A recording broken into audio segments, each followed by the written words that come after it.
You got to know when to hold up, know when to fold up, know when to walk. When you play these things, you talk deals at the end. They're giving away 3 seats to the main event of the World Series, and the 4th place is $8,000 in cash. The seat was $10,000, but if you win a seat, you can't sell the seat. You have to take the seat, and you have to play. So I get no cash for that. So what I try to do is talk deal with people when we get down to 6 hands, say, I just want the $8,000 and I'll go away. So I started to give my chips away slowly, trying to make sure I lasted long enough to get down to 4 people, but at the same time not have a whole lot of chips. My buddy saw that I was trying to make the deal. He's watching on his computer at another place, so he called me and said, I'll give you $5,000. I'll take half your action in the tournament. Plus, they give you $1,000 for traveling expenses, so I'd have $6,000. And so he's like, man, you got to go do this. You got to get in the World Series. You're right there. This is your chance. That was a clip from the documentary All In, the poker movie, about how poker has come to be part of the mainstream culture and then some, and what the game says about us as a society. With us now, the director of the film, Doug Tirola, and one of the men featured in the film, the 2003 World Series poker champ, Chris Moneymaker. Gentlemen, great to have you here. Thanks for having us. Chris, how do you explain this thing? It wasn't that long ago that poker was a Wednesday night thing with the guys. Yeah. And now you cannot turn on an ESPN network without seeing poker. And it's not by accident. It's because millions of people are watching other people play poker. How did we get here? Well, the great thing about poker is it's a social game. It should be played with your friends. It's a fun game to do. So it's natural that people enjoy something like that. And then also, when you watch sports on TV, I mean, you always want to go play golf with Tiger Woods or shoot basketball with Kobe Bryant. You can't really do that effectively, but you can actually go and play poker. You can watch professionals on TV and go sit down and play with them the next week and actually have a chance to beat them. Doug, how quick did this happen? I mean, it feels to me like it was in the last 8-10 years or so. Was it before that this really started to blow up? It's exactly right. It's the last decade, but you have these events that happen in 2001, 2002, and 2003, and 2003 being when Chris won. Right. And that's when it exploded. It goes from where you have 500 people entering the World Series of Poker to 8,500 in the course of about 3 years. And what about, you can talk about the guy sitting next to you, what he has meant to this game. When you think of poker, you think of his name, Chris Moneymaker, not just because it's a great last name, but because of who he is. I mean, if you think of March Madness, Chris is like the number 16 seed, not just beating the number 1 seed, but then going on to win the Final Four. Right. You know, he was an accountant living in Tennessee who had been wrapped up in everything that poker was becoming. He had watched the movie Rounders back in the late 90s. That got him into poker. Then you have online poker and these sites where people play. He's playing online poker as he's traveling as an accountant and maybe at work where you should be working, maybe a little bit of online poker there.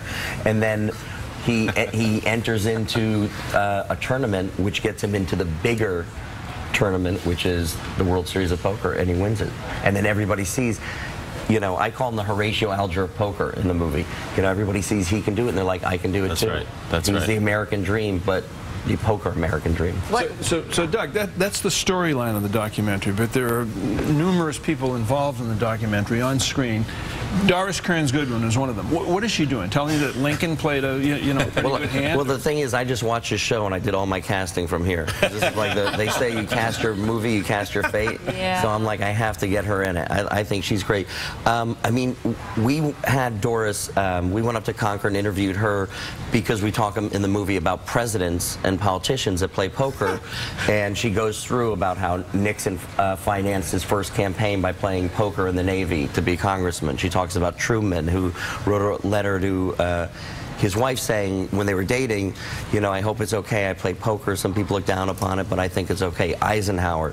So she talks about how there's always been this, poker has always been part of American history, but it ends up in her house, and you can tell she has an antique poker table. Yeah. I mean, I feel that sometimes in movies you get people who are intelligent and you let them do their thing. So she ends up, even though we talked to her about history, she ends up talking about a number of things about poker.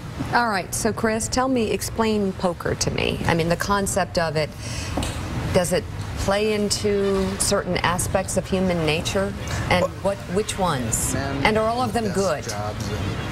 They're not all good, but the majority of them are. Yeah, I mean, you know, poker, as I like to think of it, is something that you do with your friends. It's something that on Thursday, Friday night, you go and you have a good time with. Yeah. But the game itself, it's a psychological game. It's a game of warfare, and you're trying to outplay your opponent. It's a mental game of chess, if you will, but you just play with cards. And you know, over time, the better player is always going to win. It's a skill game, and that's what's so great about poker. There's a lot of luck involved, and there's a lot of camaraderie that goes along with that. But at the end of the day, it's about, you know, beating a person mentally. And is that where, if you could define your success? If I could define my success, you know, it's just about, you know, the longevity of it, being able to play for this game for a long period of time, being able to do something I love. You know, success to me is enjoying your life and providing for your family, and I get to do that, so I'm happy. What's your life been like, Chris, since 2003? You were an accountant on the road playing online video poker. How has your life changed now over the last 9 years? Well, Monday, after I won the tournament Saturday, we finished. I went back to work. I was back at work at 8 a.m. Monday morning, and people were like, "What are you doing here, dude?" I made a joke that I was going to come back to work, and I did, and I worked for 8 more months, and finally the owner of the restaurant group that I worked for came in and said, "Listen, you've got better places to be. If you don't quit, I'm going to fire you."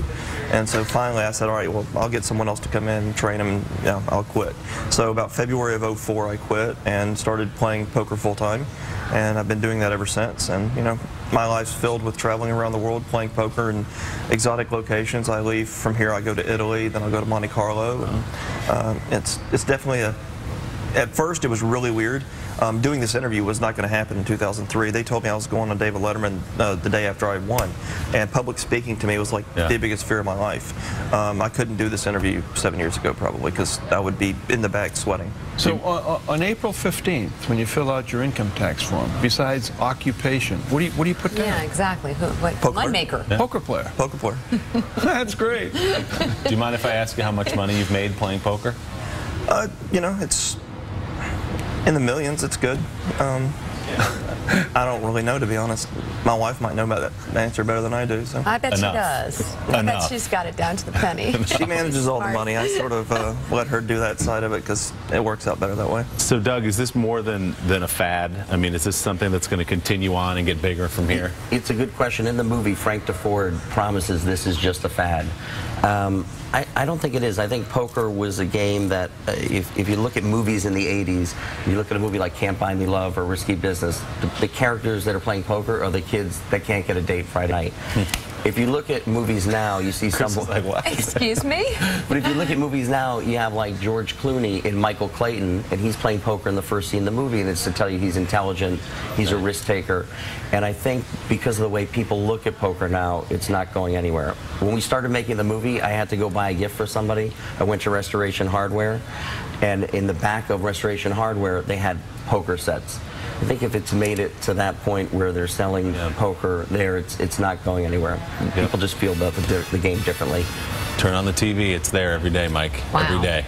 Every night on ESPN, and it's like one of their highest rated programs. That's right. Poker. And we should point out, Chris, South Street and the Boundary, those two great Nashville restaurants, have not been the same since you left, my friend.